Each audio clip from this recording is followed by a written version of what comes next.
Leia a Bíblia em um ano.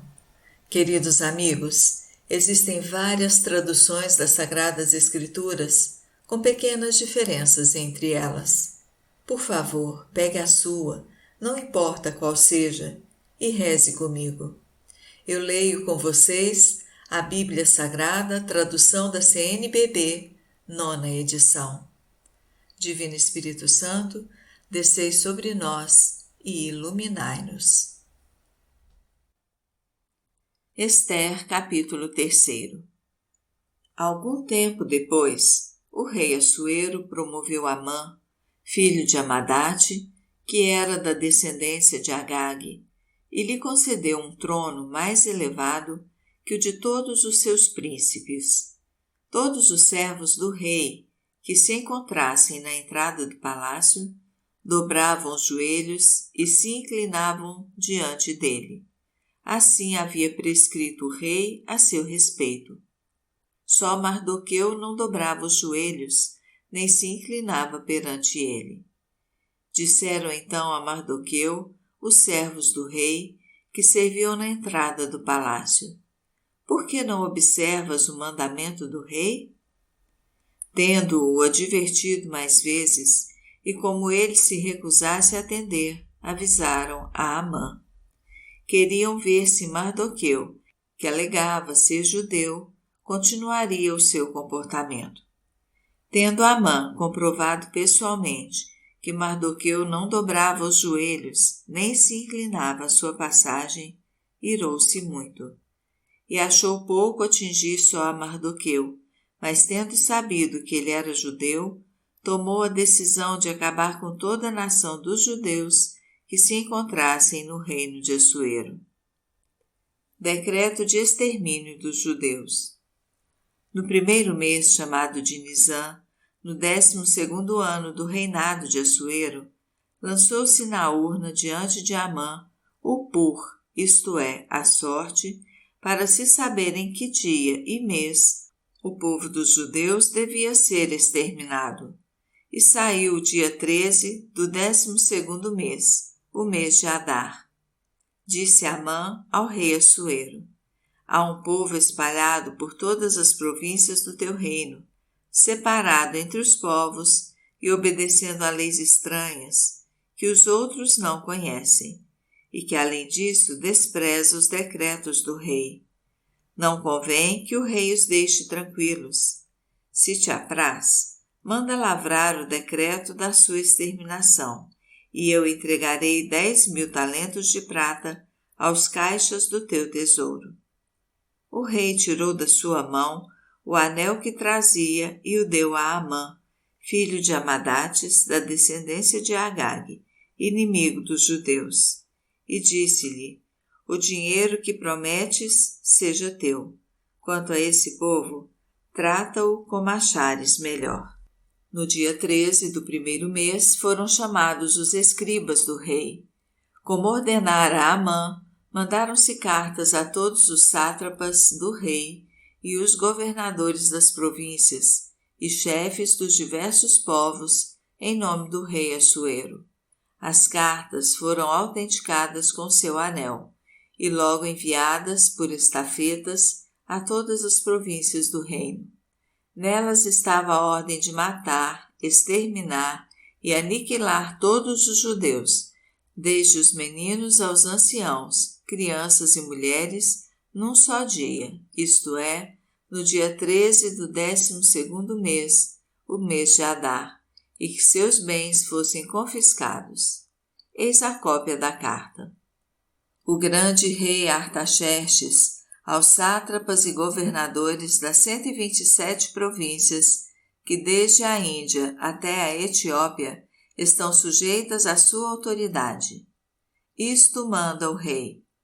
Embora governando muitas nações e tendo subjugado ao meu império todo o orbe, não quis de modo algum abusar da grandeza do meu poder, mas sempre governar a vida dos meus súditos, agindo com clemência e bondade, sem usar do terror. Mantenho meu reino em segurança e com livre trânsito até as fronteiras, procurei garantir a paz, almejada por todos, procurando eu saber de meus conselheiros de que maneira se alcançaria este objetivo, um deles que se distingue dos outros pela prudência, boa vontade e inabalável fidelidade, Amã, informou-me que entre as tribos de toda a terra está espalhado um povo hostil, o qual, agindo por suas leis contra os costumes de todas as nações, sempre despreza as ordens do rei, impedindo que se mantenha a concórdia das nações por nós consolidada.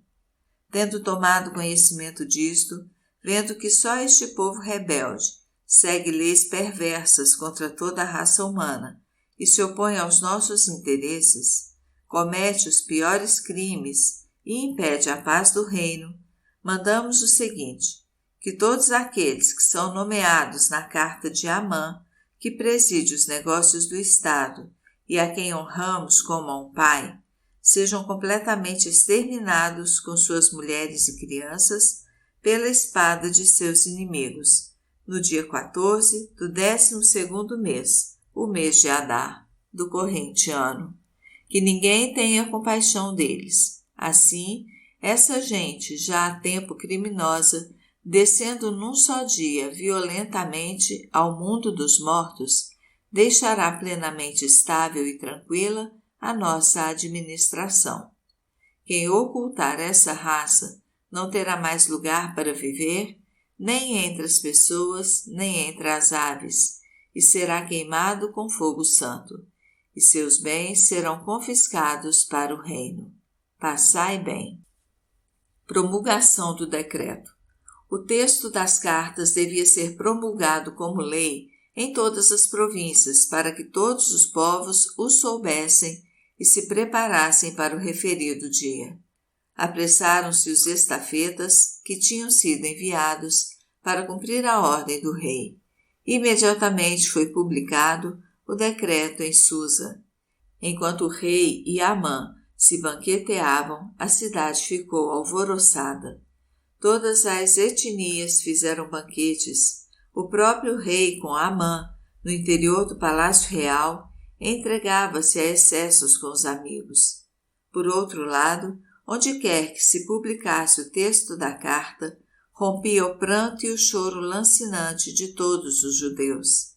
E começaram a invocar o Deus de seus antepassados, dizendo: Senhor Deus, Tu só és Deus no céu lá em cima, e não há outro além de Ti. Se tivéssemos cumprido a Tua lei e Teus preceitos, teríamos continuado a viver em segurança e em paz por todo o tempo da nossa vida. Agora, porém, porque não cumprimos os Teus mandamentos, caiu sobre nós toda esta tribulação. Tu és justo e clemente, excelso e grande, Senhor, e todos os Teus caminhos são justos.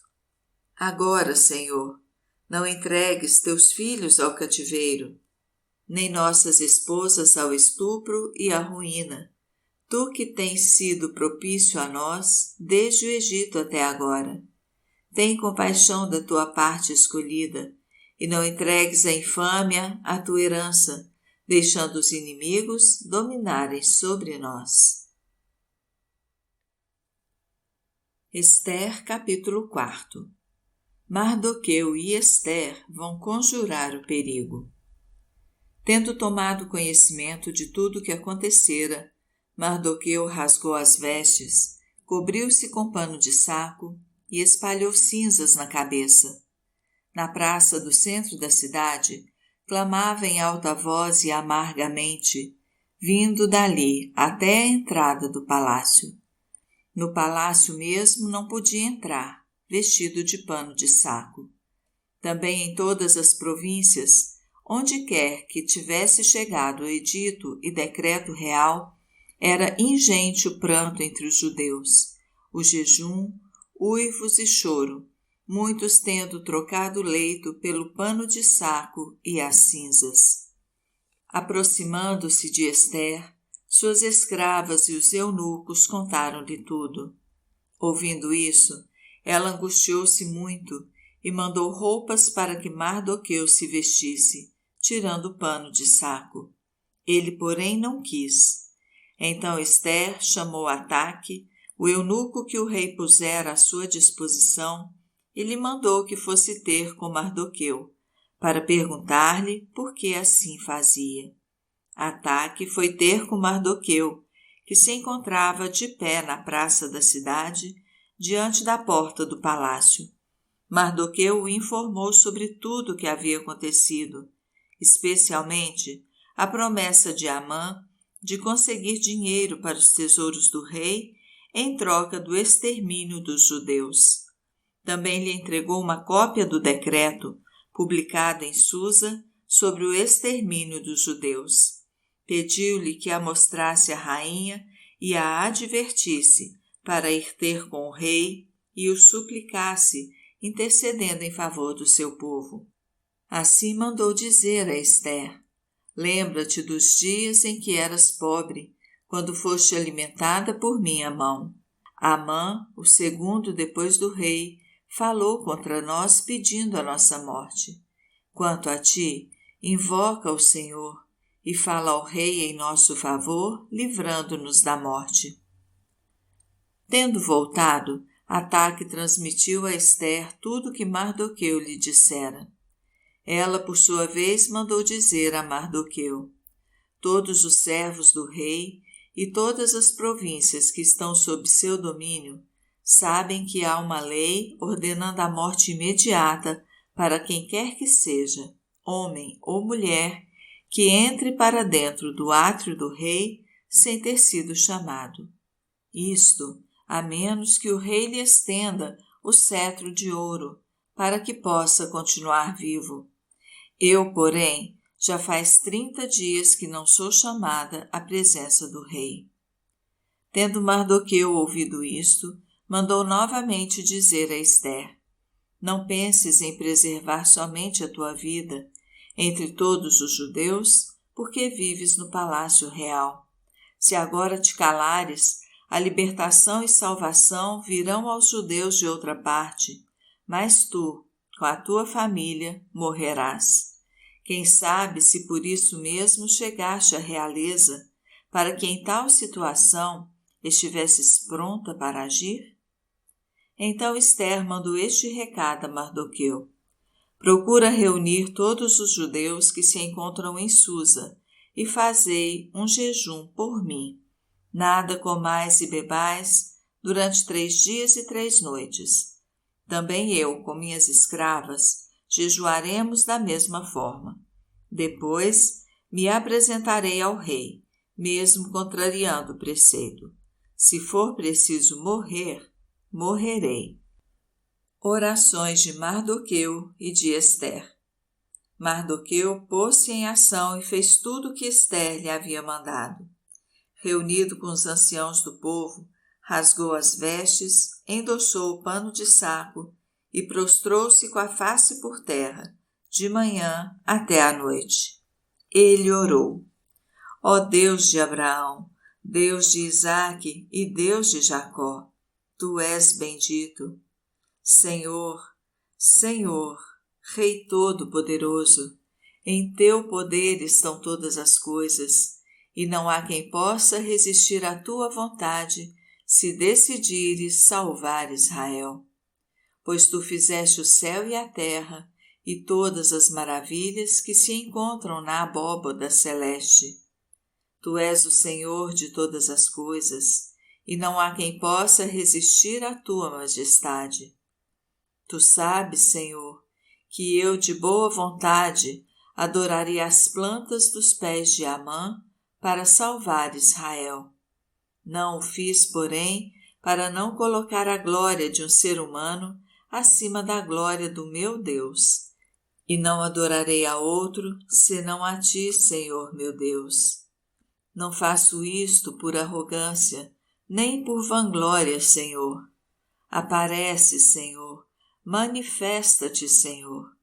Agora, Senhor e Rei, Deus de Abraão, Deus de Isaque e Deus de Jacó, tem compaixão do teu povo, pois nossos inimigos querem nos exterminar e destruir a tua herança.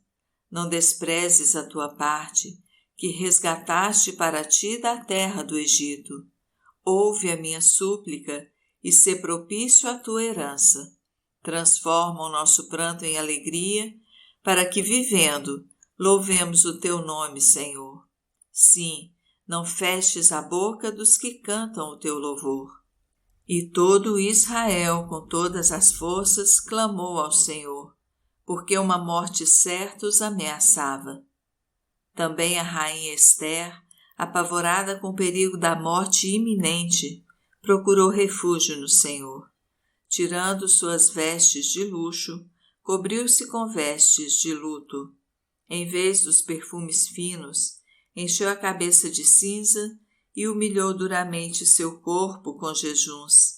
Prostrada por terra com suas escravas, de manhã até à noite, assim orou. Ó Deus de Abraão, Deus de Isaque e Deus de Jacó, tu és bendito. Socorre-me, pois estou sozinha, e não tenho outro defensor senão tu, Senhor, agora que devo arriscar a minha vida. Ouvi dos livros dos meus antepassados, Senhor, que tu salvaste Noé no dilúvio. Ouvi dos livros dos meus antepassados, Senhor, que tu entregaste 9 reis a Abraão, quando este dispunha de apenas 318 homens. Ouvi dos livros dos meus antepassados, Senhor, que tu livraste Jonas do ventre da baleia. Ouvi dos livros dos meus antepassados, Senhor, que tu livrastes Ananias, Azarias e Misael da fornalha de fogo. Ouvi dos livros dos meus antepassados, Senhor, que tu retiraste Daniel da cova dos leões. Ouvi dos livros dos meus antepassados que tu te compadecestes de Ezequias, rei dos judeus, quando estava às portas da morte e orava por sua vida, e lhe concedeste mais 15 anos. Ouvi dos livros dos meus antepassados, Senhor, que tu concedeste um filho a Ana, em resposta à oração que brotava de sua alma. Ouvi dos livros dos meus antepassados, Senhor, que tu libertas até o fim a todos os que te agradam. Agora, pois, ajuda-me, porque estou só e não tenho ninguém senão tu, Senhor meu Deus. Tu sabes que a tua serva tem abominado reclinar-se com os incircuncisos. Ó Deus, tu sabes que eu não tenho comido da mesa de suas maldições, nem bebido o vinho das suas libações. Tu sabes que desde o dia de minha coroação não tenho tido alegria, senão somente em ti, Senhor. Tu sabes, ó Deus, que desde o momento em que este traje passou por minha cabeça, eu o abomino como a um trapo imundo, e não foi feliz o dia em que o revesti. Agora, vem em auxílio a esta órfã e inspira a palavra adequada à minha boca diante do leão. Torna-me graciosa a seus olhos e muda o seu coração, para que odeie quem nos ataca, para a perdição desse homem e dos que com ele consentem. E a nós, livra-nos das mãos dos nossos inimigos, converte o nosso luto em alegria e as nossas dores em salvação. Quanto aos que se levantam contra a tua herança, dá-lhes um castigo exemplar. Aparece, Senhor. Manifesta-te, Senhor.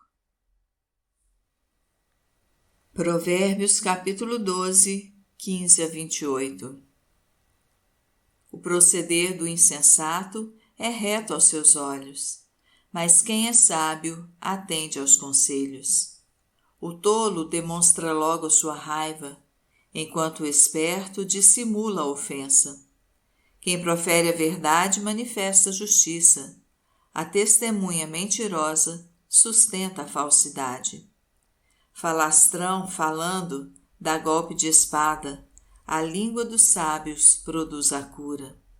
Quem diz a verdade permanece para sempre. A língua mentirosa não vai longe. É falso o coração dos que tramam o mal. Aos que promovem a paz, porém, acompanha-os a alegria. Nenhuma desgraça sobrevirá ao justo, mas os ímpios serão repletos de males. São uma abominação para o Senhor os lábios mentirosos. Os que agem fielmente, porém, lhe agradam. A pessoa hábil esconde o conhecimento, enquanto o coração dos tolos solta besteiras. A mão dos que se esforçam chega ao poder, a dos preguiçosos, porém, acaba na escravidão. A aflição no coração deprime a pessoa, mas uma palavra de animação lhe traz alegria. O justo conduz o amigo para a retidão, enquanto o caminho dos maus os desorienta. O preguiçoso nem sequer cozinha sua caça. Quem é esforçado, porém, adquire uma fortuna valiosa. Na senda da justiça está a vida, enquanto a estrada larga conduz à morte. Romanos capítulo 11, de 1 a 18. O resto de Israel. Eu pergunto, será que Deus rejeitou o seu povo? De modo algum, pois eu também sou israelita, da descendência de Abraão, da tribo de Benjamim.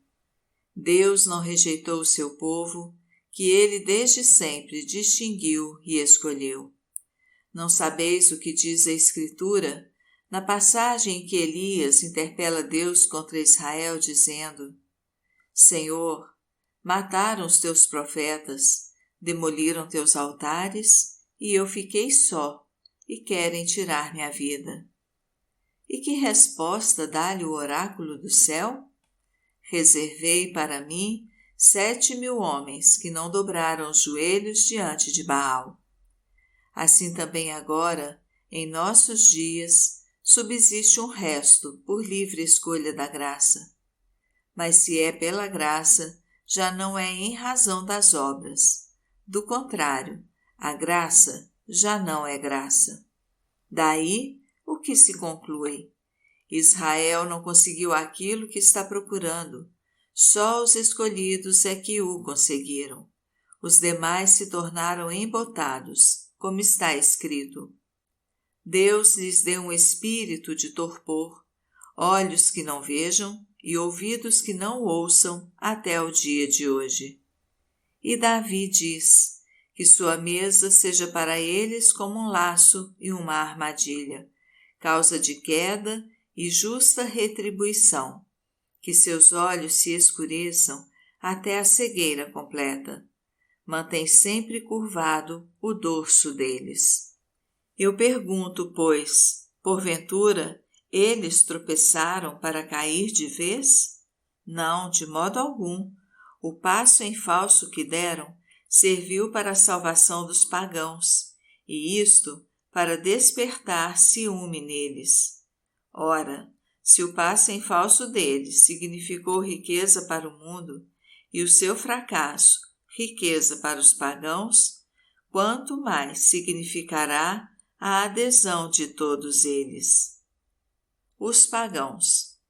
A nós, vindos do paganismo, eu digo: enquanto eu for apóstolo dos pagãos, honrarei o meu ministério na esperança de despertar ciúme nos da minha raça e assim salvar alguns deles. Se o afastamento deles foi reconciliação para o mundo, o que não será a sua acolhida?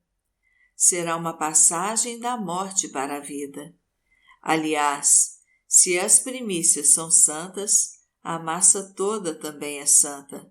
E se a raiz é santa, os ramos também são santos. Se alguns ramos foram cortados, e tu, oliveira silvestre, foste enxertada no lugar deles, e assim te tornaste participante da raiz e da seiva da oliveira cultivada, não te gabes à custa dos ramos cortados. Se, no entanto, cederes à vanglória, toma consciência de que não és tu que sustentas a raiz, mas é a raiz que te sustenta.